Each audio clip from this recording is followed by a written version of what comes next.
Hello दोस्तों, स्वागत है आप सभी का एक बार फिर से मेरे YouTube चैनल दीपक मैथ्स क्लासेस में। अभी हम पढ़ रहे थे वैदिक गणित में वर्क करने की विधियों के बारे में, जिसमें पिछली क्लास में आपने वर्क करने की दो विधियों के बारे में पढ़ा, जिसमें पहली थी सूत्र निखिलम विधि और दूसरी थी द्वंद्व योग से वर्क ज्ञात करने की विधि। आज हम तीसरी, चौथी और पांचवी विधि के बारे में पढ़ेंगे, जिसमें से तीसरी विधि है संकलन व्यवकलन विधि, चौथी विधि है एकाधिकन पूर्ण विधि और पांचवी विधि है उपसूत्र अनुरूपण विधि। तो आइए शुरू करते हैं। तीसरी विधि होती है वो होती है संकलन व्यवकलन विधि। संकलन व्यवकलन में जो संकलन है उसका मतलब होता है जोड़ना और जो व्यवकलन है उसका मतलब घटाना। मतलब इस विधि में आपको कुछ जोड़ना है और कुछ घटाना है। अब क्या जोड़ना है और क्या घटाना है वो आपको सूत्र से पता चल जाएगा। तो संकलन व्यवकलन विधि का सूत्र होता है संख्या प्लस चरम अंक, इसको आप कोष्टक बंद करोगे, फिर दूसरे कोष्टक में संख्या माइनस चरम अंक और साथ में प्लस करके चरम अंक का स्क्वायर करना है, यानी इसमें चरम अंक का स्क्वायर जोड़ना है। अब इसमें जो चरम अंक है वो संख्या का इकाई जो अंक होगा वो चरम अंक माना जाएगा। मतलब मान लीजिए कोई भी संख्या है 43, तो इसमें जो इकाई का अंक 3 है उसको हम चरम अंक कहेंगे। तो आइए एक एग्जांपल ले लेते हैं। मान लीजिए हमें 125 का स्क्वायर करना है, ठीक है। इसमें संख्या हो गई 125, संख्या हो गई 125 और चरम अंक या फिर इकाई अंक हो गया इसका 5, ये वाला, ठीक है। अब ये सारे मान सूत्र में रख देंगे। तो संख्या हो गई 125 प्लस एक बार जोड़ना है चरम अंक को, वो हो जाएगा 5, फिर एक बार चरम अंक को घटाना है तो 125 माइनस 5 और प्लस चरम अंक का स्क्वायर करके जोड़ना है, तो 5 का स्क्वायर। 125 में 5 जोड़ा तो 130, 125 में से 5 घटाया तो 120 और 5 का स्क्वायर किया तो 25। अब इन दोनों का गुणा करना है, 0 0 12 और 13 को गुणा किया तो 156 और प्लस आ जाएगा 25। अब जो 25 इसमें ऐड करेंगे तो आ जाएगा 156 25, यानी 125 का स्क्वायर करेंगे तो हमें मिलेंगे 156 25। ये सबसे इजी विधि होती है वर्ग ज्ञात करने की। संकलन व्यवकलन के बाद जो वर्क करने की अगली विधि है वो है एकाधिकन पूर्ण विधि। एकाधिकन पूर्ण विधि के लिए आपको एक बात ध्यान में रखनी है कि एकाधिकन पूर्ण विधि सिर्फ उन्हीं संख्याओं पे लगेगी जिसका इकाई का अंक 5 हो। मतलब मान लीजिए कोई संख्या 65 है, उसका आप एकाधिकन पूर्ण से वर्क कर सकते हैं। 75 है, उसका आप एकाधिकन पूर्ण से वर्क कर सकते हैं। 125 है, उसका आप एकाधिकन पूर्ण से वर्क कर सकते हैं। 1025 है, उसका आप एकाधिकन पूर्ण से वर्क कर सकते हैं। मतलब इकाई का अंक 5 होना चाहिए। अगर इकाई का अंक 5 नहीं है तो आप वहां पे एकाधिकन पूर्ण विधि नहीं लगा सकते। तो आइए एक एग्जाम्पल ले लेते हैं। मान लीजिए मुझे 85 का वर्क करना है एकाधिकन पूर्ण से, ठीक है। एकाधिकन पूर्ण विधि, एकाधिकन पूर्ण लगाने का तरीका क्या है। एकाधिकन पूर्ण के लिए दो भाग बनेंगे, ये पहला भाग, ये दूसरा भाग।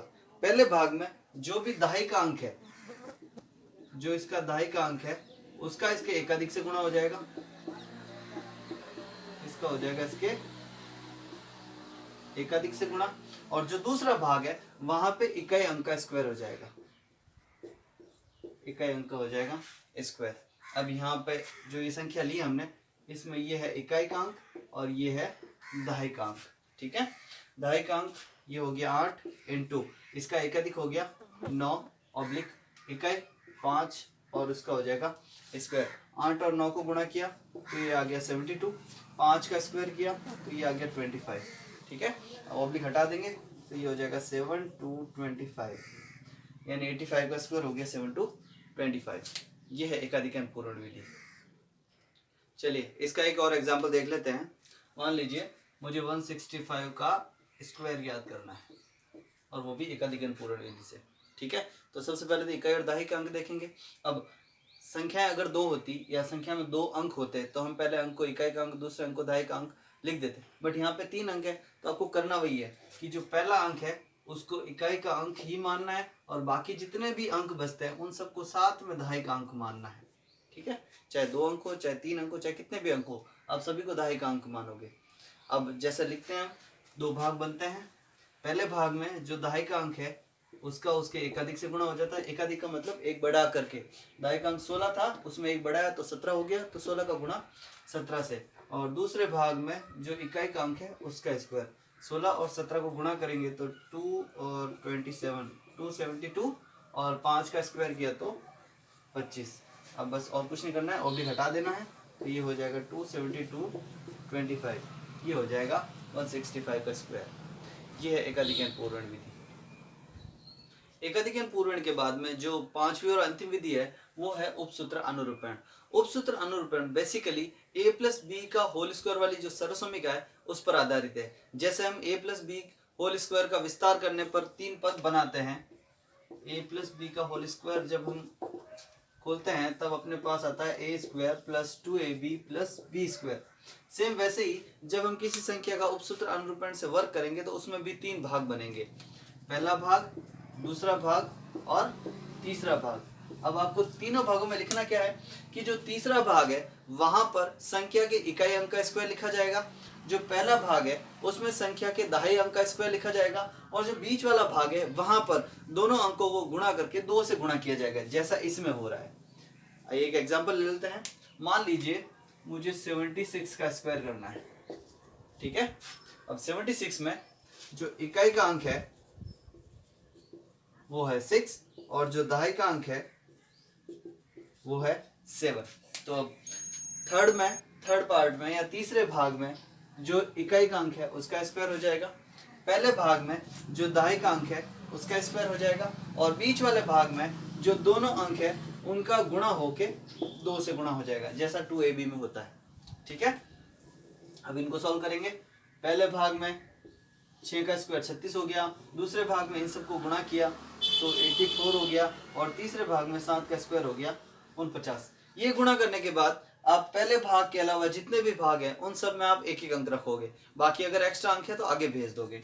यहाँ पे 2 अंक है, यहाँ पे भी 2 अंक है, तो पहले इस वाले भाग में से 3 जाएगा आगे, यहाँ पे 49 का 49, यहाँ से 3 आ गया आगे, तो ये बचा 87, और पीछे यहाँ पे बचा 6।